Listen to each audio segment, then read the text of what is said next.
ایک اور common question یہ ہے کہ جی ہم اگر حج پہ جا رہے ہیں تو سامان کتنا لے کے جا سکتے ہیں. تو یہ اس کی پالیسی ہر ایئر لائن کے حوالے سے مختلف ہے. جو سعودی ایئر لائن ہے، کیونکہ میری سعودی ایئر لائن کی فلائٹ ہے، تو اس کے حوالے سے میں آپ کو بتا دیتا ہوں. 23 kg کے 2 بیگ جو ہیں وہ آپ اپنے ساتھ لے کے جا سکتے ہیں. ضروری نہیں ہے کہ آپ نے 46 kg پورا کرنا ہے، اور یہ بھی ضروری نہیں ہے کہ آپ کے پاس 46 kg کا ایک پیس ہو، تب بھی وہ ایکسیپٹیبل نہیں ہوگا. 2 پیس یعنی کہ 2 بیگ ہونے چاہیے، جس میں سے کسی بھی بیگ کا وزن 23 کلو سے زیادہ نہیں ہونا چاہیے. وہ آپ اپنے ساتھ لے کے جا سکتے ہیں. اس کے علاوہ جو ہینڈ کیری ہے، جو دستی سامان ہے جس کو آپ کہتے ہیں، تو وہ 7 kg یعنی کہ 7 کلو کا ہینڈ کیری بھی آپ اپنے ساتھ لے کے جا سکتے ہیں. سو مختصراً یہ کہ 23 کلو کے 2 بیگز اور ایک بیگ ہینڈ کیری کے طور پہ 7 کلو کا یہ سامان اگر آپ کی سعودی ایئر لائن ہے تو اس میں آپ اپنے ساتھ لے کے جا سکتے ہیں. باقی ایئر لائنز کی تفصیلات میں ابھی آپ کو بتاتا ہوں. تو یہ ایک ایئر سیال کی سٹینڈی پڑی تھی، دا پرائڈ آف پاکستان. حج 2026 کے لیے جمع شدہ سامان جو ہے وہ 40 kg الاؤ ہے، 20 kg کے 2 پیسز. سو 40 kg کا ایک پیس نہیں، آپ کو 20 kg کے 2 پیسز بنانے ہوں گے. اور دستی سامان جس کو آپ ہینڈ کیری کہتے ہیں عام طور پہ، وہ 7 kg کا ہینڈ کیری الاؤ ہے. سو یہ پالیسی ہے سامان کی ایئر سیال کے ریفرنس.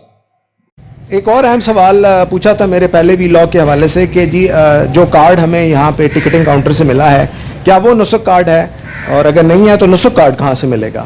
سو جو یہ کارڈ ہمیں یہاں سے ملے گا، یہ ہماری گورنمنٹ آف پاکستان کی طرف سے ہماری شناخت ہے. جب آپ اپنے ایئرپورٹ پہ پہنچیں گے، مدینہ والے مدینہ ایئرپورٹ پہ اور مکہ والے جب جائیں گے تو جدہ ایئرپورٹ پہ، تو وہاں پہ ان کو سعودی سم بھی دی جائے گی اور نسک کارڈ بھی ان کو وہاں ایئرپورٹ سے ملے گا. یہ مجھے ٹکٹنگ کاؤنٹر سے معلومات ملی تو میں نے کہا آپ کو یہ بھی شیئر کر دوں. حاجی کیمپ سے جو ہی آپ کا کام ختم ہو جائے گا تو اگلا مرحلہ ہوگا کہ اب آپ نے سفر روانگی کا اختیار کرنا ہے. اس کے لیے ایک اہم بات ہے جس کا آپ کو خیال رکھنا چاہیے. ایسے لوگ جو سرکاری ملازمین ہیں ان کو اپنا محکمانہ NOC جو ہے وہ ضرور لے لینا چاہیے، اپنے ساتھ رکھنا چاہیے، کیونکہ وہ ایک لازمی ریکوائرمنٹ ہے ٹریول کرنے کے لیے. کیونکہ جو ہی آپ امیگریشن کاؤنٹر پہ جائیں گے تو آپ کا ریکارڈ وہاں پہ سرکاری ملازم کے طور پر شو ہو رہا ہوگا، تو وہ پھر آپ سے NOC کی ڈیمانڈ کریں گے. یہ میں نے اپنے پہلے ویلاگ میں بھی کور کیا تھا، ایک دفعہ پھر دہرائے دیتا ہوں. یہ وہ جگہ ہے جہاں سے آپ کو سفری سامان ملے گا، بیگ ملے گا. جس بھی بینک میں آپ نے اپنی فیس جمع کرائی تھی حج کے لیے، اس بینک کے کاؤنٹر پہ آپ جائیں گے اور اپنے شناختی کارڈ کی کاپی ان کو دکھائیں گے، اور جو سیکنڈ سلپ تھی، دوسری رسید تھی آپ کی فیس جمع کرانے کی، وہ ان کو دکھائیں گے. تو آپ کو یہاں سے سامان ایشو ہوگا، اور اس کے علاوہ ریال کنورین اگر آپ کروانا چاہیں تو اس کے لیے بھی کاؤنٹر بنے ہوئے ہیں. جہاں تک ریٹ کا تعلق ہے تو آج کا ریٹ جو ہے وہ 15 اپریل 2026 کا جو سیلنگ ریٹ ہے وہ 75 روپے 35 پیسے کا ہے. سو یہاں ان میں سے کسی بھی آفس میں جو آپ کا متعلقہ آفس ہے وہاں سے آ کے آپ اپنا سامان بھی وصول کر سکتے ہیں اور ریال بھی ایکسچینج کروا سکتے ہیں. اور یہاں پہ فوٹو کاپیئر کی سہولت بھی موجود ہے، یعنی کہ اگر آپ کو شناختی کارڈ کی کاپی آپ کے پاس نہیں ہے اور رسید کی کاپی بھی نہیں ہے تو یہ سامنے کاؤنٹر پہ آپ کو یہاں پہ، ابھی تو وہ چونکہ چھٹی کا ٹائم ہے تو انہوں نے سارا سیٹ اپ کلوز کر دیا ہے، لیکن یہاں پہ فوٹو کاپی کی سہولت بھی موجود ہے. ایک اور اہم سوال جو ہے وہ حاجی کیمپ کی لوکیشن کا ہے. سو میں اس وقت مین پشاور روڈ کے اوپر کھڑا ہوں اور میرے دائیں ہاتھ پہ اسلام آباد اور پشاور موٹر وے ہے، جبکہ میرے بائیں ہاتھ پہ صدر اور فیض آباد ہے. سو صدر اور فیض آباد سے آنے والے بھی اور اسلام آباد اور پشاور موٹر وے سے آنے والے بھی گولڑا موڑ سے سیدھا حاجی کیمپ کی طرف جائیں گے. سو اگر آپ صدر یا فیض آباد پیر بدائی کی طرف سے آ رہے ہیں تو قائد اعظم انٹرنیشنل ہاسپٹل اور تینیت اسکول آف میڈیسن کے بالکل سامنے آپ کو یہ والا چوک ملے گا، اور یہاں سے آپ نے الٹے ہاتھ پہ حاجی کیمپ کی طرف اتر جانا. مدینہ الحجاج میں آنے والے حاجیوں کی سہولت کا ہر طرح سے خیال رکھا گیا ہے. یہاں پر ایک وسیع و عریض مسجد بھی موجود ہے اور کینٹین کی سہولت بھی موجود ہے. ابھی ہم آپ کو دکھاتے ہیں. یہ ہے جی مدینہ الحجاج کی بہت ہی خوبصورت اور وسیع و عریض مسجد، جہاں باجماعت نماز کا اہتمام کیا جاتا ہے. زائرین کی سہولت کے لیے میں ایک دفعہ پھر دہرا دیتا ہوں، 4 کاموں کے لیے آپ آ رہے ہیں یہاں حاجی کیمپ میں. ایک یہ کہ آپ ویکسینیشن کرا کے اپنا میڈیکل کارڈ بنوائیں گے، اور اگر آپ دوائیاں کوئی ساتھ لے کے جانا چاہتے ہیں تو ان کی پیکنگ کروائیں گے. اور اس کے علاوہ اپنے جو بھی آپ کی فلائٹ ہے اس کے کاؤنٹر پہ جا کے آپ وہاں سے پیکٹ وصول کریں گے، جس پیکٹ کے اندر آپ کے ویزا کی کاپی ہے، آپ کو ایک گلے میں لٹکانے والا کارڈ ملے گا، اور اس کے علاوہ آپ کو ایک سٹیکر ملے گا جو آپ نے اپنے پاسپورٹ کے اوپر لگانا ہے۔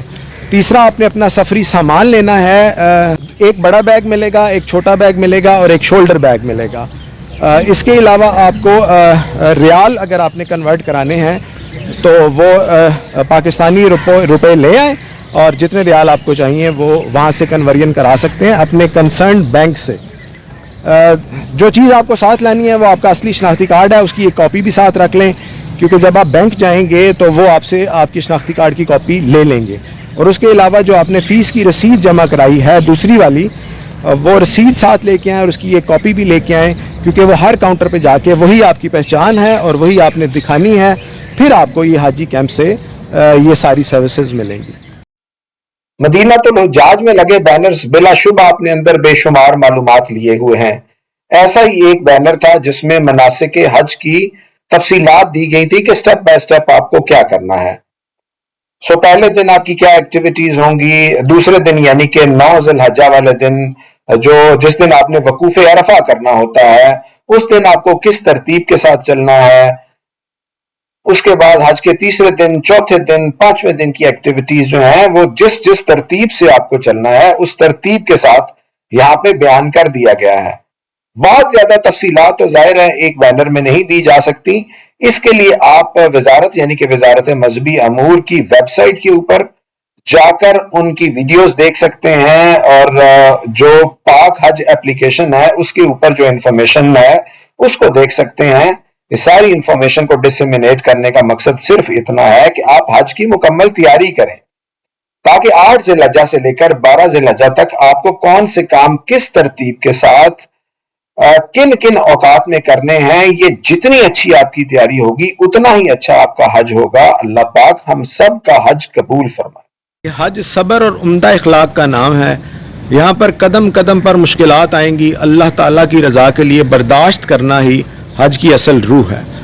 صفائی نصف ایمان ہے، صفائی کا خاص خیال رکھیں، لیکن یہ صبر کی تلقین جو ہے نا، برداشت اور صبر کی تلقین، یہ آپ کو اکثر جگہوں پہ لکھی ہوئی ملے گی، کیونکہ حج ایک بہرحال مشقت کا نام ہے اور اس کے دوران آپ کو برداشت اور صبر کا مظاہرہ کرنا ہو۔ باقی آپ فریضہ حج کی ادائیگی کے لیے جا رہے ہیں تو سعودی قوانین کے مطابق منشیات رکھنا اور لے کر جانا جرم ہے، تو یہ اس کی ڈیٹیلز لکھی ہوئی ہیں، یہ آپ خود بھی پڑھ سکتے ہیں۔ ایک یہ بینر بھی مجھے بڑا پسند آیا، کیونکہ یہ انتباہ کیا جا رہا ہے کہ حج جیسے مقدس فریضے کے دوران حجاج کرام کا بھیک مانگنا نہ صرف باعث شرم ہے بلکہ ملک پاکستان کی بدنامی کا باعث ہے۔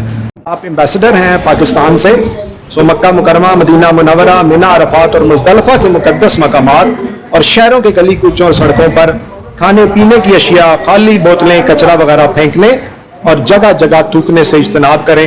ہمیشہ کوڑے دان کا استعمال کریں، اور صفائی نصف ایمان ہے، اس پہ اس کا کامل نمونہ بنے۔ اور حاجی کیمپ کے مین بڑے گیٹ سے اندر ہوتے ساتھ ہی پہلا پیغام کہ اہل پاکستان کو اپنی دعاؤں میں یاد رکھیں۔ آج ہم 15 اپریل 2026 کو ایک دفعہ پھر اسلام آباد کے حاجی کیمپ آئے تھے اپنے کچھ سوالوں کے جواب ڈھونڈنے کے لیے، جو کافی حد تک ہمیں مل گئے ہیں اور ہم نے آپ سے شیئر بھی کر دیے ہیں۔ اور بھی کسی قسم کا کوئی سوال ہو آپ کا یا کوئی کنفیوژن ہو تو وہ آپ بلا جھجک کمنٹس کے اندر لکھ سکتے ہیں۔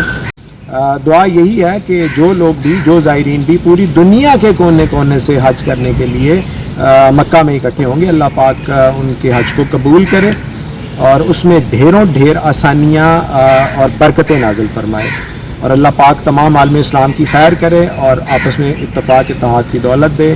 اور جو زائرین نہیں جا پا رہے لیکن ان کے دل کی شدید خواہش ہے کہ وہ عمرہ یا حج کے لیے جائیں، تو اللہ پاک ان کو یہ سعادت بھی عطا فرمائے۔